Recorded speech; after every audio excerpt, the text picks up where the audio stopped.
오늘 52절부터 59절까지 말씀 속엔 예수님께서 가버나움 회당에 있으면서 말씀을 전하셨는데, 예수님의 말씀을 제자들과 백성들이 전혀 이해를 하지 못해요.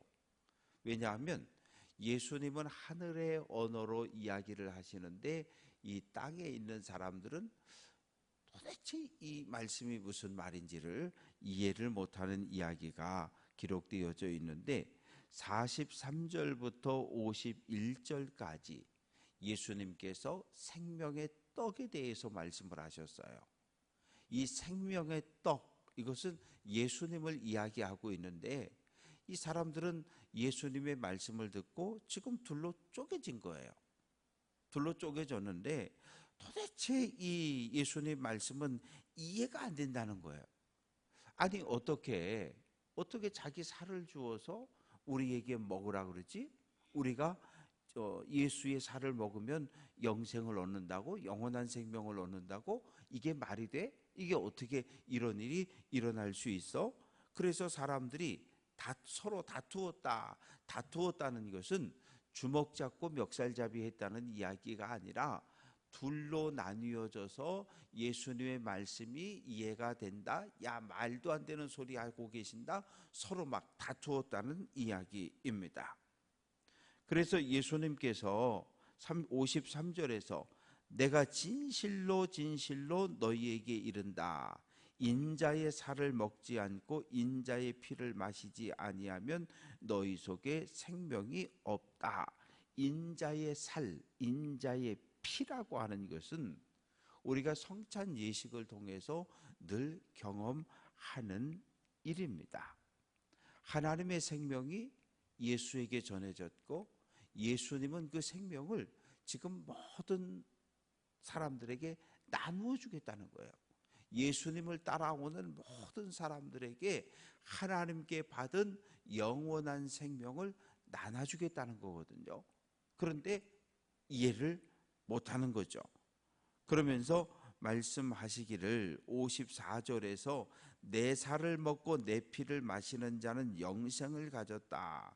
55절 내 살은 참된 양식이요 내 피는 참된 음료다.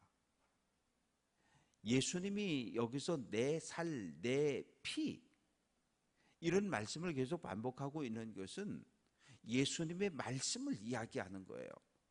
예수님은 하늘에서 하늘 아버지와 함께 계셨고, 하늘 아버지를 만났고 보았고, 그리고 이 땅에 내려와서 하늘에서 들은 하늘 아버지의 말씀을 전하고 있는데, 이 제자들과 유대인들은 전혀 예수님의 말씀이 무슨 뜻인지를 이해를 못하는 거예요. 참된 양식, 참된 음료, 이런 참되다라고 하는 것은 진실되다는 뜻이거든요. 참된 양식, 참된 음료는 예수님의 진리의 말씀을 이야기하는데, 참된 것이 있다는 것은 거짓 것이 있다는 것을 전제로 하고 있는 거예요. 오늘 우리가 이 땅을 살아가고 있는데 전화를 받아봐도 보이스피싱, 우리를 속이는 것들이 참 많아요. 그래서 아무 전화나 받으면 안 된다잖아요. 우리가 일상의 삶을 살아가는데도 온갖 거짓말을 하는 사람들이 길거리에서 우리를 유혹해요.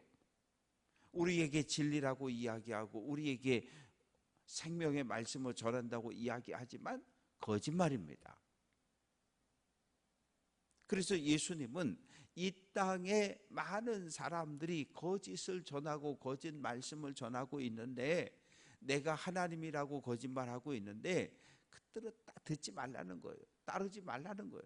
그러면서 오직 내가 너희에게 전해주는 이 말씀이 진리이고, 진리의 말씀을 들을 때 너희가 하나님의 백성이 되고, 하나님의 백성이 되면 영원한 생명을 누리며 살아갈 수 있다고 설교를 하십니다. 그래서 57절 살아계신 아버지께서 나를 보내심에 내가 아버지로 말미암아 사는 것 같이 나를 먹는 그 사람도 나로 말미암아 산다. 하늘 아버지께서 예수님을 이 땅에 보내셨어요. 예수님은 온전히 하나님의 은혜로 살아요. 마찬가지로 예수님을 믿고 예수님을 영접하는 사람들에게 하나님의 생명의 물줄기가 흘러가서 그들도 산다는 거예요. 즉 예수님이 사는 것이나 예수 믿고 우리가 사는 것이나 모두가 하나님의 생명, 하나님의 은혜로 연결이 되어져 있음을 우리에게 알려줍니다. 그래서 우리가 예수를 그리스도로 영접하고 예수님을 믿게 되면 그것은 예수를 보낸 하나님을 믿는 것이고, 그래서 하나님과 예수님과 우리가 한 몸을 이룬다고 예수님께서 설교를 하고 있어요. 그러면서 58절에서 출애굽 1세대, 2세대가 광야에서 매일매일 만나를 먹었지만 다 죽었다. 다 죽었다.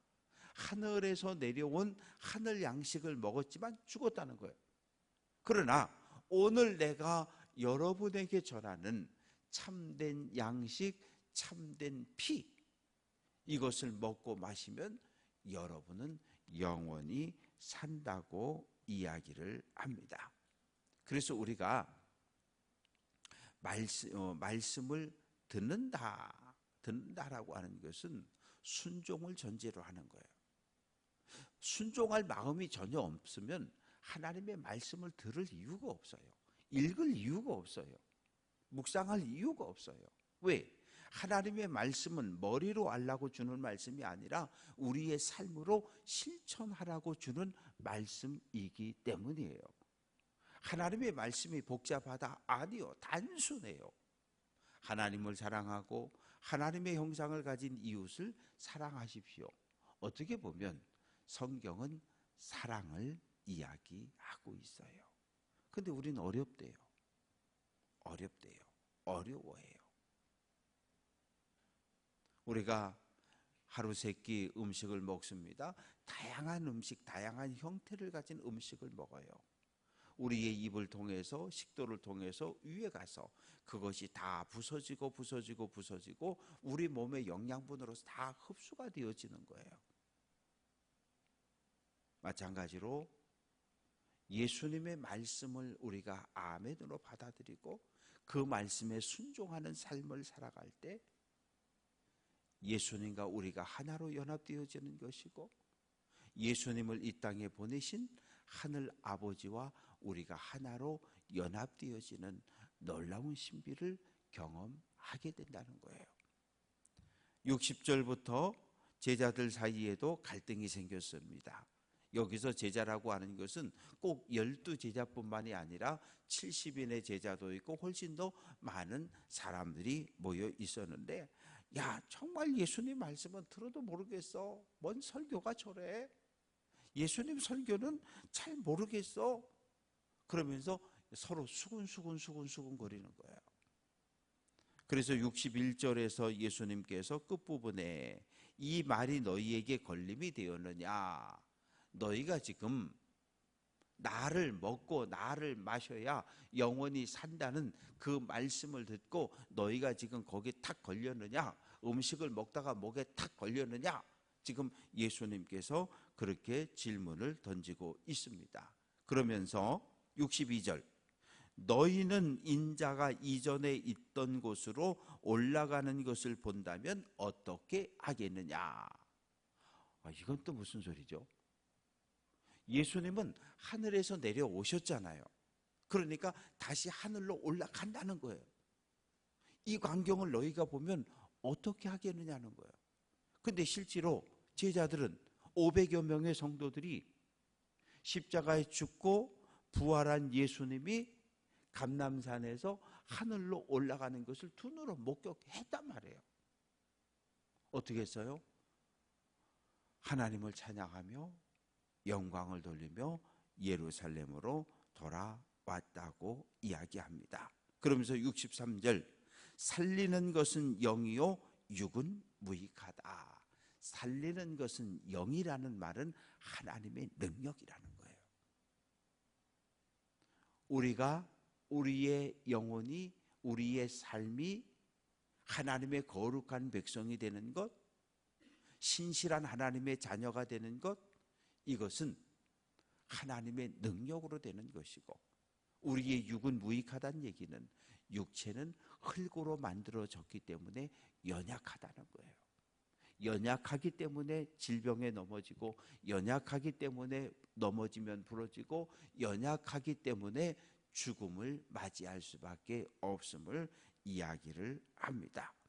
그러면서 우리에게 나를 믿고 나를 영접하면 영원히 살고 하나님의 나라의 천국에 들어갈 수 있음을 예수님 다시 한번 말씀하십니다. 이제 그때 예수님께서 다시 제자들에게 64절에서 이야기합니다. 너희 중에 믿지 아니하는 자들이 있다. 그러면서 믿지 않는 사람이 누군지, 자기를 팔 자가 누군지를 예수님이 처음부터 아셨다. 베드로에게는 너 다 굴기 전에 나 3번 부인할 거야? 그리고 가룟 유다를 향해서는 내가 나를 팔 거야? 이런 말씀을 하셨는데 처음부터 모두 알고 계셨다고 이야기합니다. 그러면서 65절, 천국 가는 게 내가 착한 일을 많이 하고 예배 열심히 참석하고 내가 선행을 많이 하고 기도 열심히 하고 내 힘과 내 능력으로 적금을 붓듯이 차곡차곡 쌓아서 그렇게 천국 오는 거 아니라는 거예요. 내 아버지께서 오게 하여 주지 아니하시면 누구든지 내게로 올 수 없다. 즉 하나님의 나라 천국은 하나님의 은혜로 들어가는 거지 내 힘과 내 노력으로 갈 수 없다는 거예요. 내 힘과 내 능력으로 갈 수 있다면 뭔가 기준이 생겨야 되는데, 하나님은 하나님 나라 들어오는 모든 기준을 없애버리신 거예요. 누구든지 피부의 색이 검든지 유색이든지 하얗든지 부자든지 가난하든지 건강하든지 연약하든지 많이 배웠든지 못 배웠든 모든 이 세상이 정한 차별과 구별이 필요 없다는 거예요. 오직 하나, 하나님이 이 땅에 보낸 거룩한 사람 예수를 그리스도로 구원자로 고백하고 영접하면 하나님께서 천국문을 들어올 수 있도록 허락해 주신다고 말씀을 하십니다. 그러자 어떤 일이 벌어졌을까요? 66절, 제자들 중에 많은 사람이 떠나갔다. 그리고 다시 안 왔다는 거예요. 에이, 저 예수님 사기꾼, 예수님 거짓말쟁이, 이제 나 집에 갈래. 그리고 다 떠났다는 거예요. 그리고 12 제자가 남았어요. 예수님께서 너희도 갈래?